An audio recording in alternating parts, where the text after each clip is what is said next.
Carol received her BA degree from Cole College in 1979, completed her MLS internship at St. Luke's Hospital in Cedar Rapids, Iowa in 1979, got her MBA from the Henry B. Triple School of Management at the University of Iowa in 2010. She began her career as a bench tech at St. Luke's in the off shifts, and then she was a clinical chemistry instructor for the St. Luke's Medical Laboratory Science Program for 10 years. Moved into laboratory management, has held a variety of other roles, and she is in her now current position as at Unity Point Health as the Laboratory Services Director for the system initiatives across all of their locations. So she's got a pretty big job with her health system spanning 3 different states. Carol currently serves as the executive sponsor for Unity Point's Laboratory and Pathology Clinical Service Group. She's leading the transformation of lab services across the enterprise. She's also very proud to have served as the past president for CLMA, and she now serves as an inaugural member of the CLMA Advisory Group, which was formed when CLMA aligned with ASCP as a division of that organization. Carol's got a great story to tell. Please join me in welcoming her. Well, it's great to be very excited to be here. Just want to thank Jane and the Mayo Outreach team for inviting me to speak to you today, and happy to share our story about the work we've done at Unity Point Health. So I will be talking about how we have aligned our lab services and how we will be supporting our community across the health system.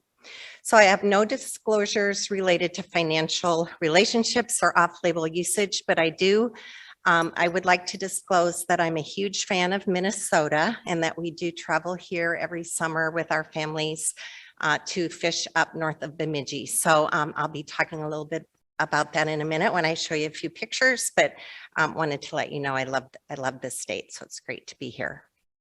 So learning objectives today. I will talk about our journey over the last 4 to 5 years and how we have integrated and aligned our lab services to really support Unity Point Health as a whole. And so that will be the first part.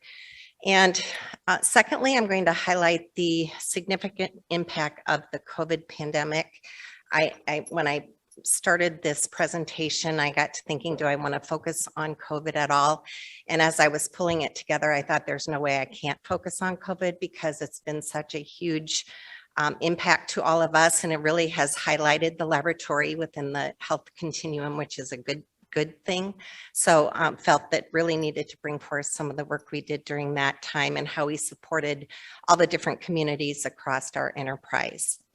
And then finally, illustrating some of the key learnings that we've taken from not only our journey, but the pandemic to really enhance some of our operational and clinical opportunities within the health system. So with that, I want to talk a little bit about Unity Point Health as a whole. We span 3 different states. We're in Iowa, Wisconsin, and Illinois. You can see our primary affiliates are listed here. We have 9 primary affiliates. We have 20 regional hospitals. We have over 400 Unity Point clinics, and then we also have several community network hospitals that we support across these regions.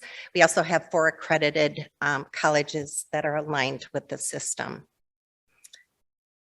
I wanted to also talk a little bit about our values, and I know Jane mentioned later today there's a session on, the importance of creating a strong community for our workforce.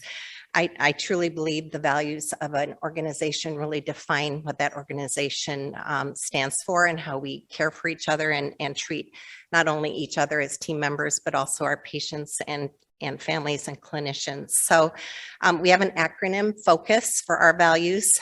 The U stands for Unity Point Health, but F stands for Foster Unity, O to Own the Moment, C to Champion Excellence, and S to Seize Opportunities. So just wanted to talk about these quickly, but really outline, I think, some of the key terms that help us identify as Unity Point Health team members and how we can support one another. So really using skills and abilities of each team member to enable great teams. Collaboration is a huge important part of what we do, and not only within our own regions, but across the system and across business units and service lines. And then seeking to understand, I think I come back to that when I talk about COVID. I think trying to understand the challenges that we were all facing and the impact of the COVID pandemic on all the service lines was really something that was very important. Owning the moment, being sure that we're connecting with each person, treating everyone with respect and compassion, that we're engaging in our work enthusiastically, that we're accountable for not only our own actions, but the outcomes of our teams, and then taking responsibility for solving problems, regardless of the origin of that problem. Championing excellence, really looking for best outcomes and highest quality of care. Our vision is to have the best outcome for every patient every time. So really, that's one of our focus areas for the system. Looking at exceeding expectations and then believing in sharing results. I think that's something we learned again through the pandemic, not only to find out where we have opportunities for improvement and to celebrate success, but also to find best practices so that we can emulate those across the system.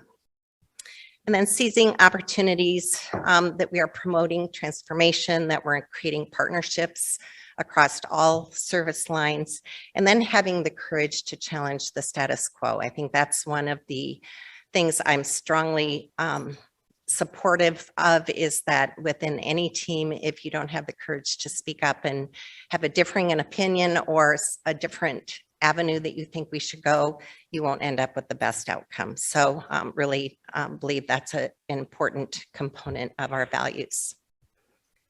And then our brand promise is to know how much you matter to this world. So I think, again, that rang true throughout the pandemic. And now as we're moving past that and trying to find our new normal, that's been a great brand promise that we have, not only within our organization, but for our family members as well.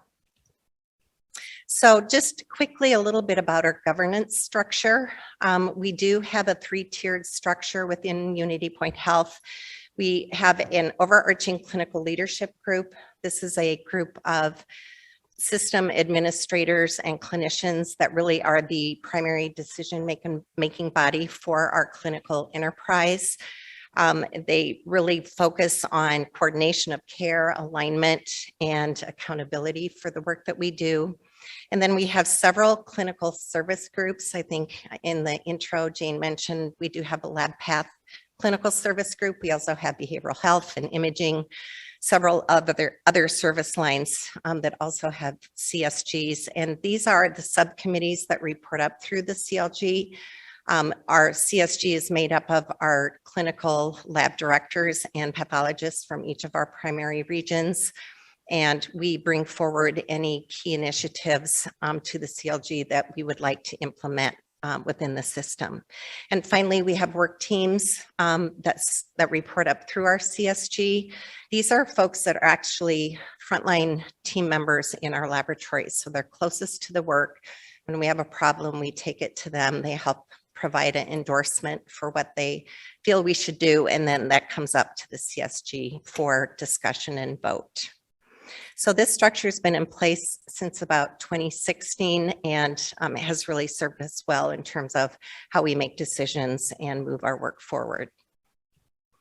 So before I go any further, I just wanted to tell you a little bit about myself. So we had a wedding in our family last December, and my husband and I, we've been married for 39 years, and we have 3 children. So Tim is our oldest. He's on the right.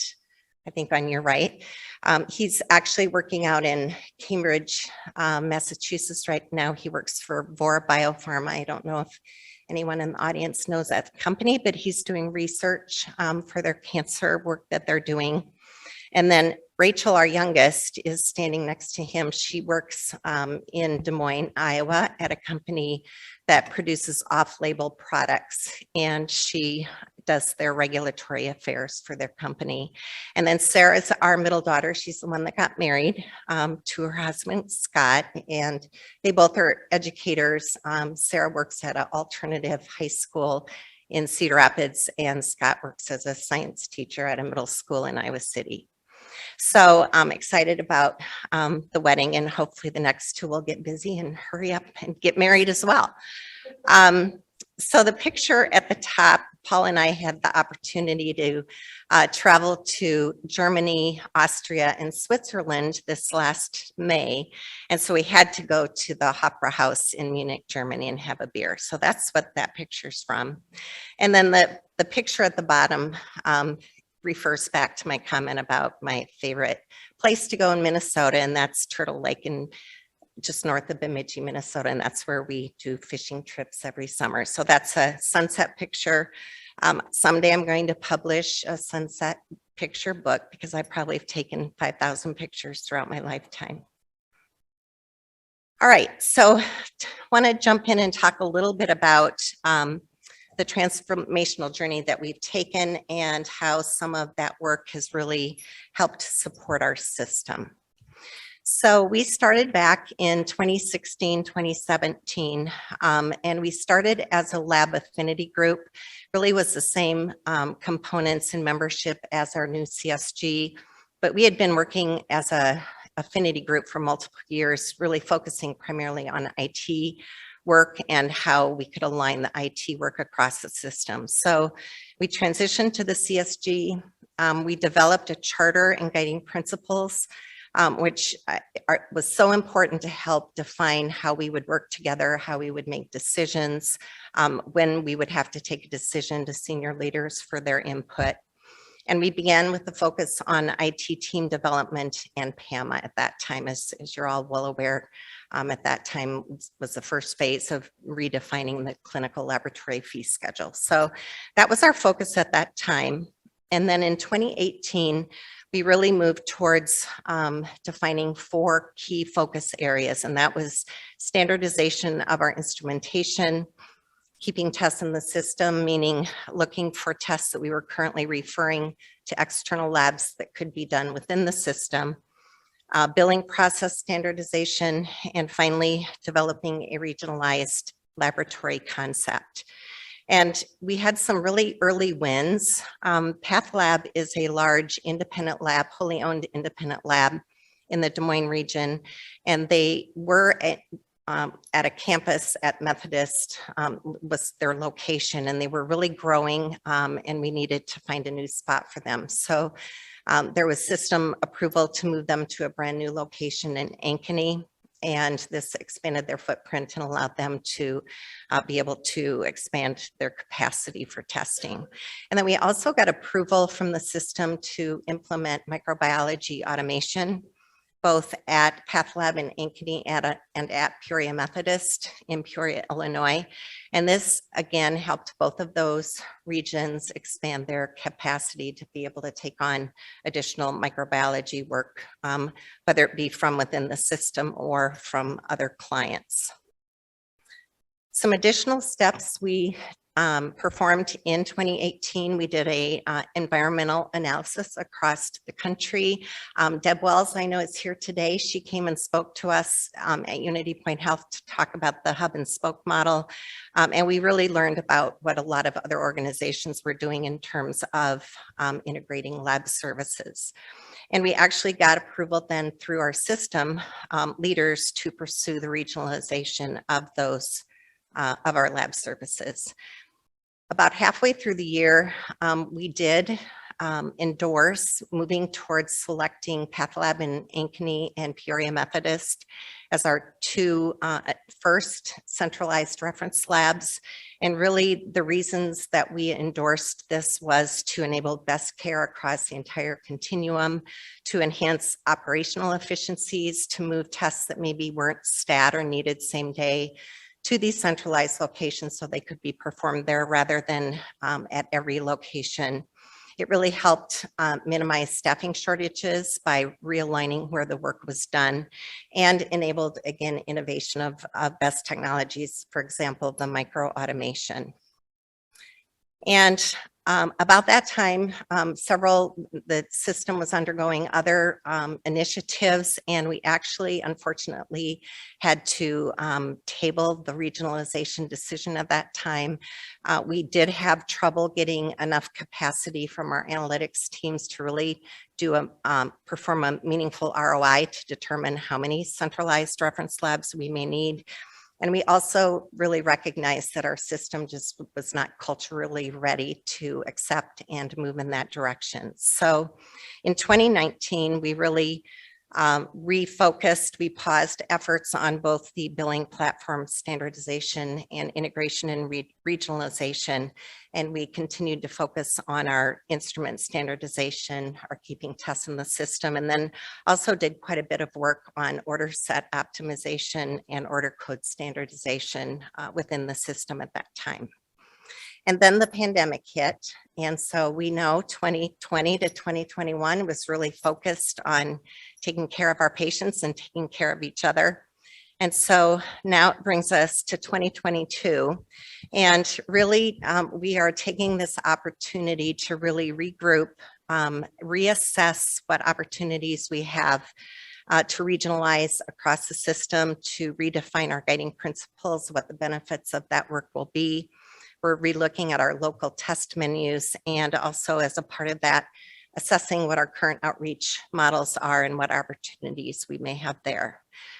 We are currently under a pretty in-depth standardization project for our chemistry immunoassay instrumentation across the system. So we are continuing our standardization of equipment.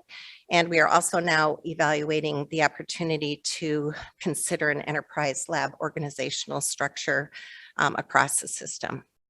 And finally, we're building on what integration we already have within the system. We actually do have 3 hub and spoke models already defined. We have GenLab micro and historeferrals to PathLab, to Peoria Methodist, and also to Cedar Rapids, St. Luke's in Cedar Rapids. So those are in place, and really trying to assess what other opportunities we may have for further centralization. So what is the value of our integration and alignment to our Unity Point Health community? So there were 3 buckets I thought I would just speak to here.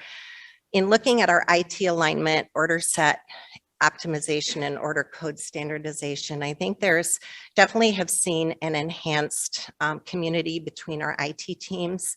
We have several IT team members, both on the system and the regional side, that do this work. And we've had some issues where there's been not a clear sense of what roles and responsibilities are. So I think this work has really redefined their work and has made that easier for them. We are seeing an improved provider experience across our regions. We have several providers that go from region to region to provide care. And so, you know, we started out with 25 CBC order codes, I think, and we're down to 2, I believe. And so obviously makes it so much easier for providers to order the test. And then we've also standardized units of measure, the number of decimal places in our results, as well as reference ranges where appropriate. And this has helped them with interpretation of their test results across the system. And finally, reducing duplication of effort again for our IT teams. You all know the lift there is when we have an upgrade or implement a new laboratory or a new organization trying to implement the lab services. And so again, by streamlining the number of order codes we have, as well as the order sets, that's really helped there. In terms of the instrument contract and standardization, we have seen significant savings as a result of our standardization with our chemistry project. We've seen multi-million-dollar savings over several years. We also have in the past had several regions where contract end dates, you know, were years apart. So with standardization, now we've aligned those end dates so that we will be able to implement a new platform at that time if that's the decision that we make. And then finally, reduced operational lift. We currently have our regions directors and managers currently do all of their own procedures and training documents and quality management programs. And with standardization, we will be able to consolidate those at a system level and save some time for our directors and managers at the regional level. And finally, keeping tests in the system. Again, have seen some savings with that. We have also, with this effort, seen opportunities for additional intra-company referrals. And as I mentioned above, I think, again, improved provider ordering workflows and result interpretation, because now we are performing those tests within the system rather than potentially sending them to multiple reference labs across the country. So with that, I now want to talk a little bit about the impact of the COVID pandemic and how we have supported system, clinician, patient, and team member communities. So again, coronavirus, I think, is sort of a dirty word, four-letter word for all of us. We've lived through it. I think we've learned a lot from it, and obviously we're not through it yet, but something that I think that has helped us grow within our own organizations in terms of developing stronger relationships and intra-departmental communications, et cetera. So the key areas that I wanted to highlight today where we've felt issues and impact are related to access, testing, regulations, and operations. So with access, and I know a lot of these things you guys are going to be nodding your heads and remembering this as well, but I remember the first thing that was asked of me when we had our first positive patient was to set up a collection site for patients to come and get their swabs. And, you know, there was questions, should it be drive-through? Should we have COVID designated clinics? And if we do, how many do we need? Do we need one? Do we need multiple? And surprisingly to me, there was a lot of question around collection versus testing. When they first came to me, I think in their mind, they wanted me to set up a testing collection site versus just a collection site. And I think that was just something we had to provide some education around. You know, if we set up a testing site, we need people that are qualified to do the testing. We need the kits. We need to follow CLIA guidelines. We need to make sure we have all the biosafety aspects in place. So we had to work through that and ended up really with collection sites versus testing sites at that time. Reference lab testing, I think we all were struggling. You know, unfortunately, the first test released by CDC did not work.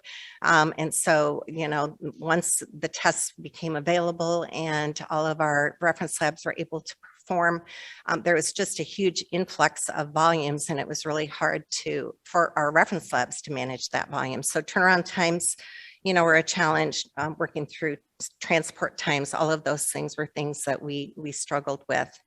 And then instrument kits, instruments, kits, collection supplies, all of those things, once they became available, we could only get so many.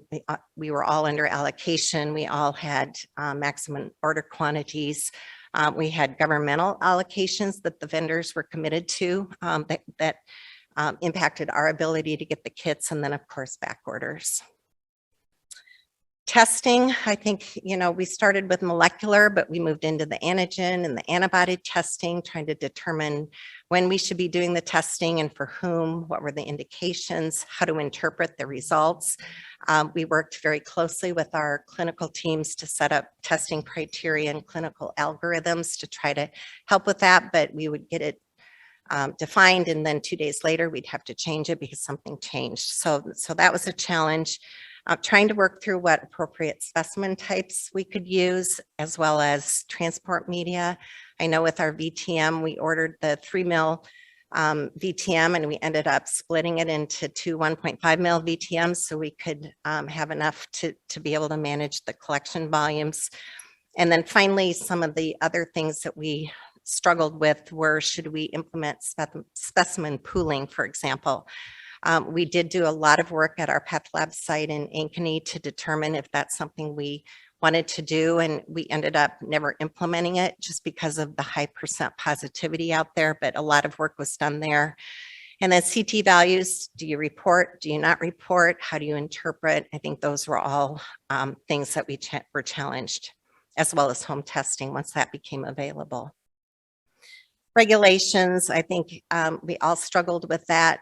Things were changing hour by hour and day by day in terms of isolation, quarantine, what PPE needed to be used, how to handle our specimens. We had a lot of conversations around, do we send the specimen in the translogic tube system, or do they need to be manually transferred to the lab?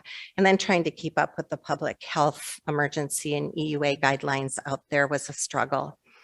Mandatory reporting, we ended up with a huge cross-departmental team trying to determine what needed to be reported and to whom, including the state, FEMA, and HHS. And then once the at-order questions were added, this was a huge impact to our providers, trying to answer all those questions before they could order the test. And finally, early on we reported all results, but about mid-2021, Iowa decided to only accept positive test results and not other test results. We had to work through changes there to adjust our reporting process. And then finally, vaccines, convalescent plasma, how do we manage visitors? Those were all things under the regulatory component that we all struggled with. And then finally, operations. I think staffing, in talking with many of you before we started this morning, I know this continues to be a concern, but especially during the pandemic, people were sick. We had to cross-train people to do work that they'd never done before. And then trying to manage the stress of having such a demand and trying to meet turnaround time expectations for clinicians was really a struggle for us. Supply chain management, talked about access, some of the downstream shortages where vendors would determine or decide to produce, put all their focus on COVID tests rather than producing other kits. And so we ended up with downstream shortages. And then really looking at our goal in the past had been to look towards standardization of instrumentation, but with the inability to get kits, we realized we really needed to diversify. So it was one of those challenges that we had. And finally, communication, change management, trying to deal with the uncertainty from moment to moment and hour to hour were operational challenges that we all had, as well as some CAP inspection delays. I know that I'm sure all of you experienced as well. So how did we provide support? So these are just some examples how we supported our system community. In terms of communication and governance, we participated on system and regional incident command meetings daily for a while, and then they evolved to, twice a week or weekly. We did provide daily and then transition to weekly lab updates to our senior leaders that would outline the percent positivity for the tests we performed in the system, what our turnaround times were, what turnaround time constraints we maybe had. And then we had to work very closely with our analytics and IT teams to assure accuracy of those reports to our senior leaders. For regulatory adherence, we managed our internal and external reporting requirements. As mentioned earlier, we did collaborate with our Unity Point Health legal department and our state government to advocate for additional kit allocation and instrument placement across our system. And then we had to manage, being a three-state system, we had to manage the regulatory differences across our 3 states. And finally, with testing access, we did enhance and expand our COVID testing capabilities. Many times we had some smaller regions that only had one platform to be able to do the testing. And so many times we had to adjust our transport of specimens across the system to assure appropriate turnaround time. And in some cases, we actually transitioned to using our state and university-based labs who had developed testing to help with that overflow of tests. How we supported our clinician community, I think there were a couple of things we did that really helped us here. Initially, we set up COVID testing priorities by location and testing indication to help assure appropriate turnaround time of results. So if you look at the table on the right-hand side, we developed some key indications. So for example, suspected COVID patient, suspected COVID healthcare worker, need for urgent pre-procedure or transfer.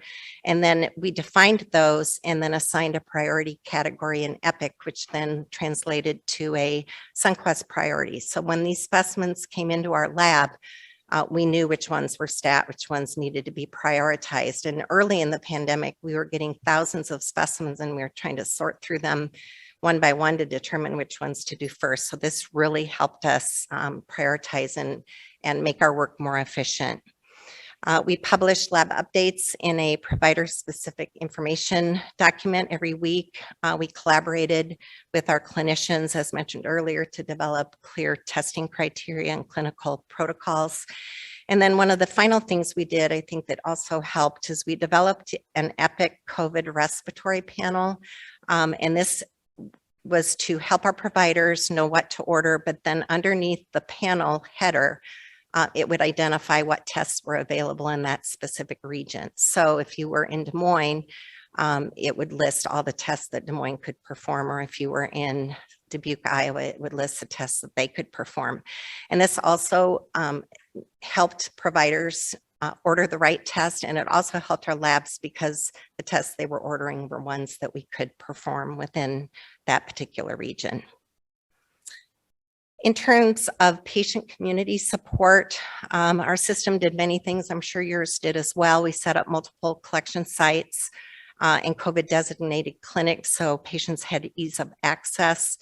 We provided call before entering guidelines to our patients so that they were protected if they had to come into the clinic or the hospital for care. We provided virtual and Zoom visits for our patients who are hospitalized so they could talk to their families.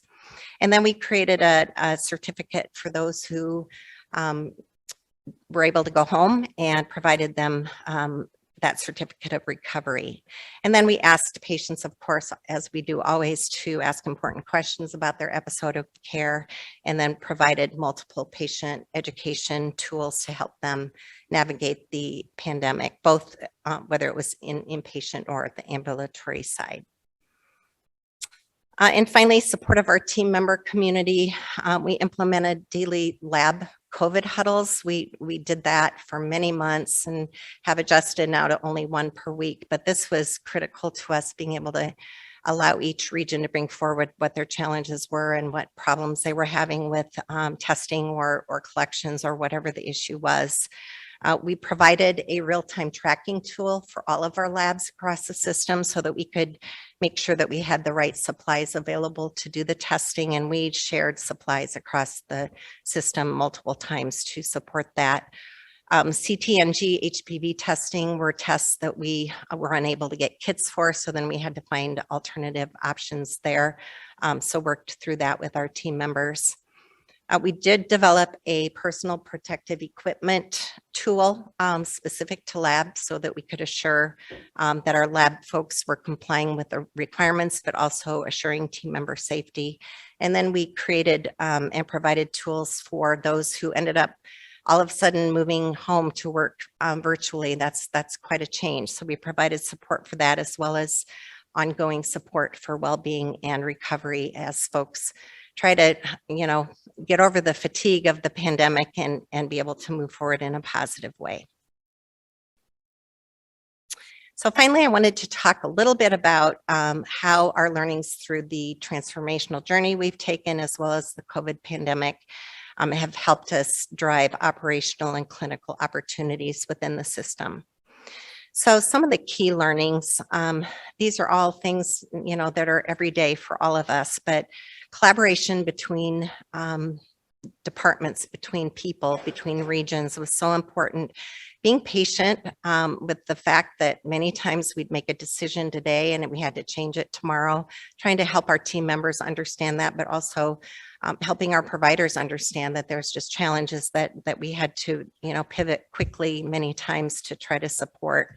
That relationship building across the system was huge. I think we've identified that as one key win from the pandemic. We were stronger in terms of our relationships across the system and between departments. Engagement, obviously always showing respect for the situation at hand and the people that are trying to manage it, as well as understanding the why. I think really trying to help our frontline team members especially understand the why behind some of the work that we were doing and the decisions that were made. And then data always is so important, the transparency of sharing the data, but also being able to be flexible and pivot course if the data tells us something that we need to make a change in a particular area. The other term I wanted to bring forward today, and we've been using this a lot within Unity Point Health, and that's duality, which is the ability to embrace two conflicting realities and still chart a course forward. I think we saw that over and over during the pandemic. You know, our providers needed quick turnaround time, but we couldn't get reagents, or we needed to open several collection sites so patients could come and get their specimens collected, but we didn't have staff to staff them. Or we wanted to standardize equipment and we needed to diversify. So I think duality is something that we'll not only face them, but that we continue to face in our organizations today, and something to keep our minds on and recognize there is a course forward. We just have to figure out what that is.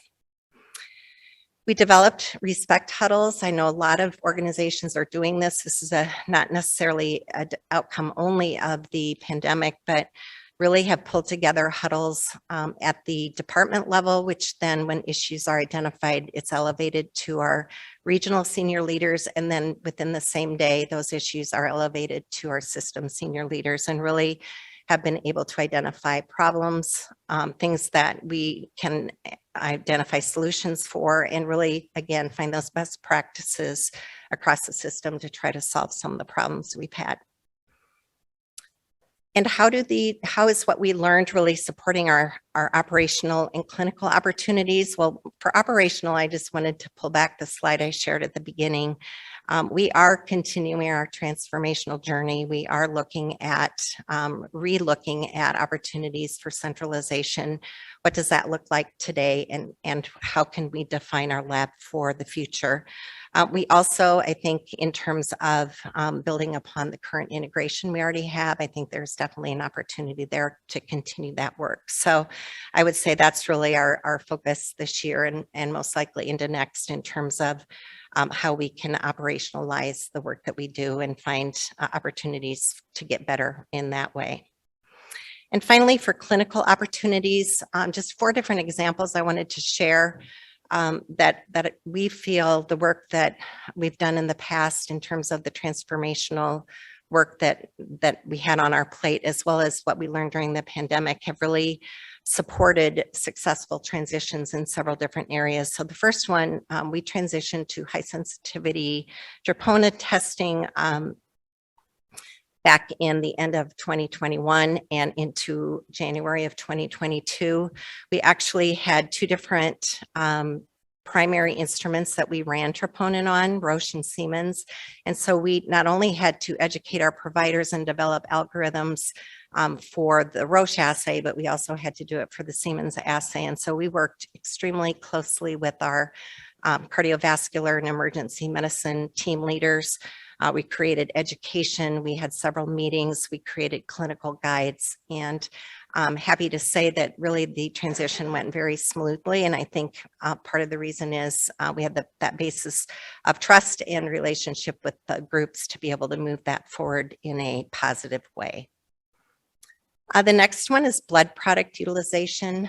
We've been focused on blood product utilization for many years, but it really came to the forefront during the pandemic. Our Meriter site ended up needing to develop some protocols for how to manage their blood supply, because they were allocated such a small volume of blood products. And so they created a critical resource triage team, say that again, critical resource triage team, to help guide how they would release units to providers. And they developed basic requirements where the hemoglobin on that patient would have to be done within the last 24 hours, that the hemoglobin result needed to be less than 7, and that the request could only be for 1 unit of cells. And so they actually had a team of medical providers who, if a clinician indicated that they had to have that unit, then they would talk with that person one-on-one. So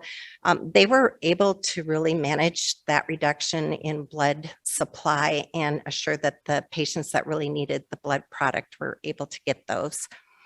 And then we're also the table at the bottom, we've been tracking 1 versus 2 unit transfusions for many years, as well as looking at the hemoglobin level at which the transfusion is ordered, and we'll continue to work on that across the system as we move forward.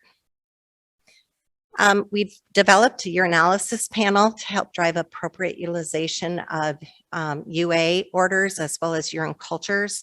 We feel that what we learned when we developed the COVID respiratory panel has really driven this new concept that we can also develop panels for other tests that will assure appropriate utilization. And we know, many times we do testing and then it results in downstream antibiotic use that is expensive and is not best care for our patients. So we believe by developing this new panel and having specific indications underneath the panel header that the provider will be able to order the tests that they really need, and it will drive appropriate utilization of those two tests. And finally, focus on reduction of rejected specimens. This is something we started with our Unity Point Health safety team, actually prior to the pandemic, but during the pandemic, we had specimens coming from all places collected by people that had never really been trained to collect specimens. So it really was highlighted that we needed to continue our focus on this. So we've evaluated our top specimen rejection types. We've looked at rejections by specimen type, and then we have a Tableau tool that we can really track the different reasons for rejection, drill down by location, by region, by hospital, by clinic, and that's helping us identify opportunities to assure that we're reducing rejected specimens, which in the end is a better patient experience and assures better turnaround time of results. So with that, one of the quotes I love by Catherine Wolfe is, perhaps some detours aren't detours at all. Perhaps they're actually the path. And I think with the changes we've seen over the last several years and, the work we've gone through to stick together and to support each other as well as the other departments within our organizations, I think we feel we've been on a 3-year detour, but I think we've learned a lot and there's some definite silver linings from that experience. So with that, I see we have about 4 minutes left. I have put my email address and my phone number. Would love to hear from you if you have questions, if there's anything I can do to answer questions today or in the future, happy to help with that. So we do have some questions that came through the VVox app. Does everybody have your app? Yes, so you can continue to type and add questions. If you would much rather just ask a question, we have Shelley in the back who will be running around with a microphone. So raise your hand and she can certainly come to you as well. So let me unlock my phone. Hold on. All right, so I have a question here that, let's see. In standardizing instrumentation, Carol, were there any concerns about quality issues should a particular vendor struggle to provide testing supplies? We did have concerns about quality issues. I think it was one of those issues that we had to just manage from day to day. I think we did have some platforms that we took to the system. The test was available, but the system leaders agreed that because of quality concerns, we would not implement that testing. And so again, tried to manage the capacity across the system or the demand across the system by redirecting testing where we could with the panels and the platforms that we felt produced a quality result. Okay. So here's another question. How did you get input from the labs for equipment standardization to ensure buy-in? So we have, I mentioned the CLG, the CSG, and the work teams. We have a value analysis work team that sort of leads the assessment and evaluation of new equipment. And then we have SME groups defined across the system. So we have a chemistry SME group, we have hematology, coag. So when we bring forward 2 instruments, for example, to compare, they're invited to the demos, they are invited to complete criteria sheets to identify what they feel is the best option, and we can bring all of their input forward through those SME groups. Okay. So here's a follow-up. Is that instrument standardization by region or across the entire network? The goal is across the entire network. We have achieved chemistry immunoassay standardization, actually also hematology, blood gas standardization. We've already achieved that. We're currently working on COAG. Okay, a little of everything. And last question, which will probably take us the last couple minutes. Can you describe in more detail the hub and spoke model that you are using today? Sure. So we currently do have 3 super regions, I would call them, where we have the hub and spoke model. So we have a centralized laboratory that perhaps is a larger lab might have access to automation, larger equipment, et cetera, and more esoteric testing that maybe our smaller regions cannot perform. So what we've done is I'll use Des Moines as an example with Des Moines Path Lab. Fort Dodge is very close to Des Moines. Sioux City is about 3 hours northwest of Des Moines. And so a lot of the testing has been consolidated to Path Lab for those tests in Fort Dodge and Sioux City that don't necessarily need to be done stat or same day. Or they don't have capacity to perform the test for whatever region. Those are being referred to Path Labs for testing. So similarly, Cedar Rapids, we have Dubuque and Waterloo referring to Cedar Rapids at this time. And then Quad Cities is referring to Peoria at this time. So that would be the hub and spoke concept that we've utilized. Perfect, thank you. All right, fantastic. So let's give Carol a round of you. applause. Thank you so much. Thank you.